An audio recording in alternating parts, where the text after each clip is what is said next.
I do apologize. I was supposed to be back doing this on a weekly basis, but I spaced and then whatever. But here we go.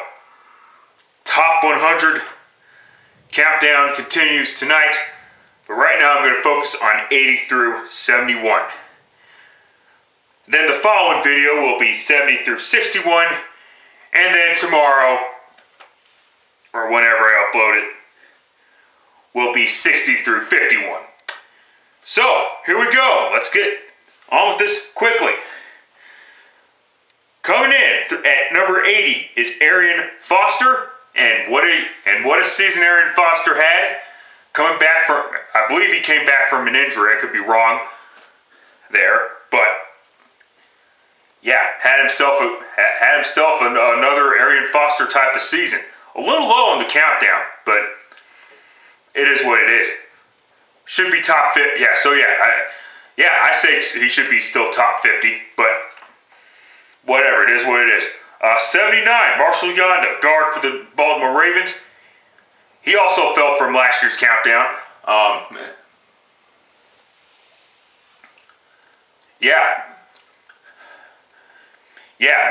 That's how it works, right? When the Ravens actually succeed and make the playoffs, that's when players go down. Whatever. It's been a common theme for current and former Raven players, for that matter. Yanda should be. Should he have dropped? Probably. It's just part of the process. There's always going to be some newcomers on the countdown that are going to be ridiculously high or whatever. But yeah, Marshall Yanda, a former. I mean, he was originally guard, and then he was asked to shift from left guard to right tackle or whatever, and well, there you go. Yeah, tough son of a bitch, I'll tell you that. Brian Kerrigan finally makes the countdown at number 78.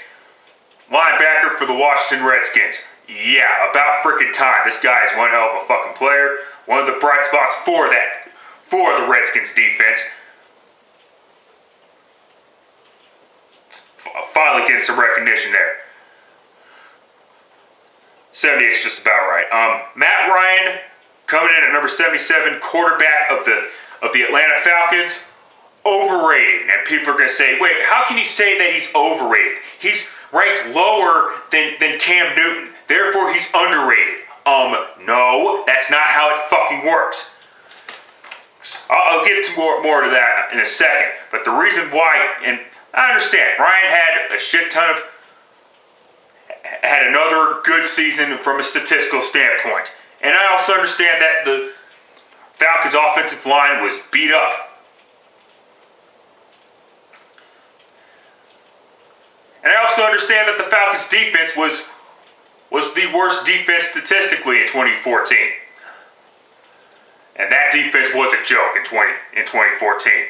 But they weren't as big a joke as the Dallas defense of 2013, and definitely not the big jokes of like the New Orleans Saints of 2012. Those two defenses were ridiculous. Bad.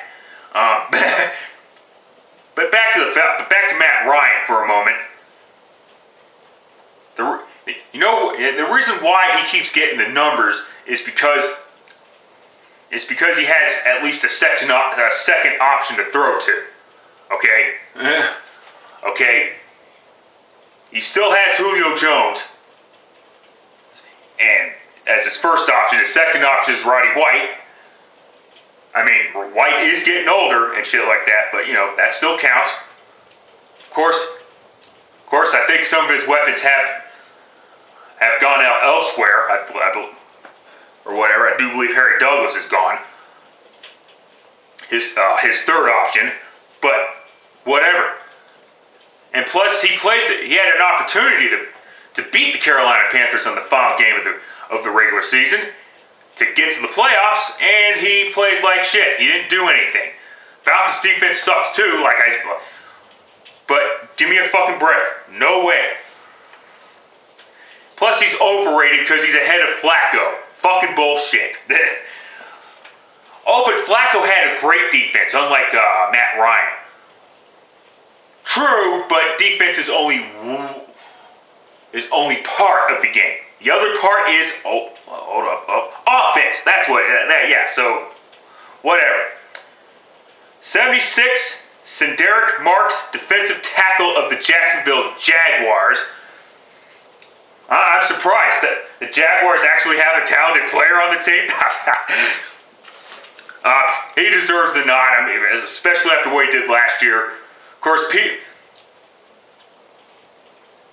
people like myself, sadly, only know of him because of that game against the Tennessee Titans. Of course, I fell asleep and couldn't even finish watching the game, but the big storyline of that game, because both the Titans and the Jaguars were garbage, was that Senderick Marks fulfilled his incentive by getting 8.5 sacks or whatever, and got his extra $600,000. Still, though, 8.5 sacks is a lot for a defensive tackle, regardless of the scheme. Should be a little bit lower, though. I'm sorry. He's a member of the Jacksonville Jaguars. Moving on. Mike Evans, way too fucking low. Number 75. Wide receiver for the Tampa Bay Buccaneers. One of the bright spots for the Buccaneers, obviously. And if you're hearing some weird noises, it's because it's raining outside. But anyway, Evans, and I believe two more most likely rookie receivers anyway, are going to be ranked ahead of Mike Evans. I can understand one rookie receiver, but two of them? I mean, Evans didn't get off to a great start. I'll give you that, but as the season progressed, so did he. Should be a lot higher. I mean, I'm not saying top 25 or anything like that, but I would say top 50. Give me a break. As you can hear, fucking hail. Moving on. 74. Muhammad Wilkerson of the New York Jets. That talented Jets offensive line. And yeah, I don't think he had his best year statistically, unlike the season before. But if I'm distracted, it's because of the rain. I just have to mention that 1,000 times. But it's ruining my fucking video. That's the problem. No editing. Yeah, the fuck. God damn it, man. Fucking hell. Anyway. And yeah, another outstanding season for Muhammad Wilkerson. And yet, he has not made the fucking Pro Bowl yet. Granted, it's because he's a Jet. The Jets suck and everything like that. But still, give me a break. You would think that the coaches and the players and the fans would finally take notice of this guy. But whatever. All right, coming in at 73, Cam Newton. I do think at 73 Cam is a little bit overrated. Should not be higher than Joe Flacco anyway, but he should be higher than Matt Ryan, because yes, he had two options of his own. One of them is already on the countdown. Thank you very much.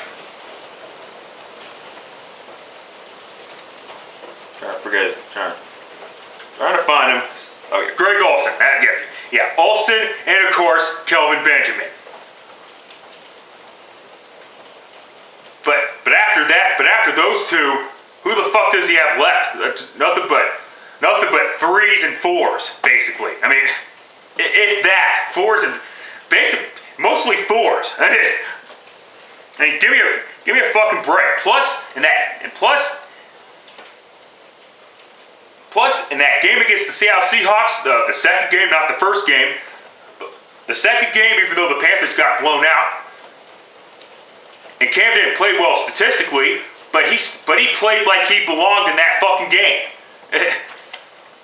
And the Panthers did not belong in that fucking game, obviously, because of their regular season record. But still, I will say this too: his passing yardage numbers have decreased significantly since his then record-setting rookie season in 2011.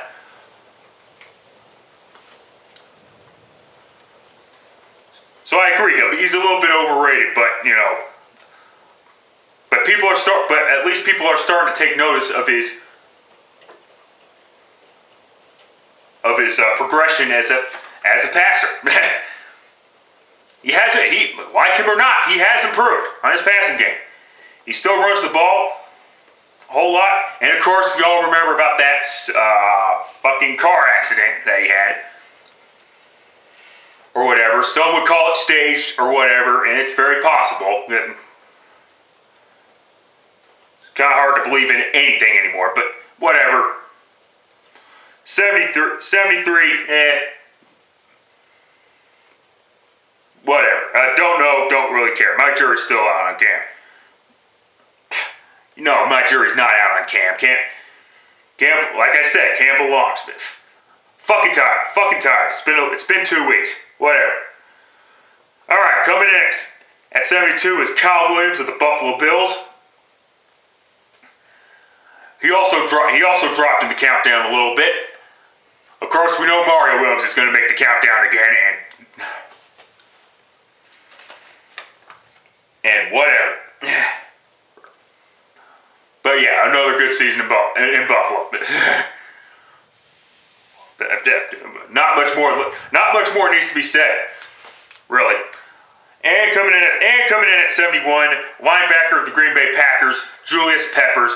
What a pickup the Packers had in 2014 in free agency. And the Packers do not go after people in free agency often. We all know that. It's been well documented. But when they do, they usually end up being good players and good free agent pickups. I mean, you would think. Hell, going back to '96 with or whatever year, yeah, '96 with Reggie White. Okay, and then after that, Charles Woodson, and now Julius Peppers. Oh yeah, Charles Woodson also made the countdown. More on that in my next video. Yeah. Peppers played outstanding. I believe he returned 2 interceptions for touchdowns this past season. And yeah, so yeah. And 71 is just about right. All right. Till next time, later, fuckers.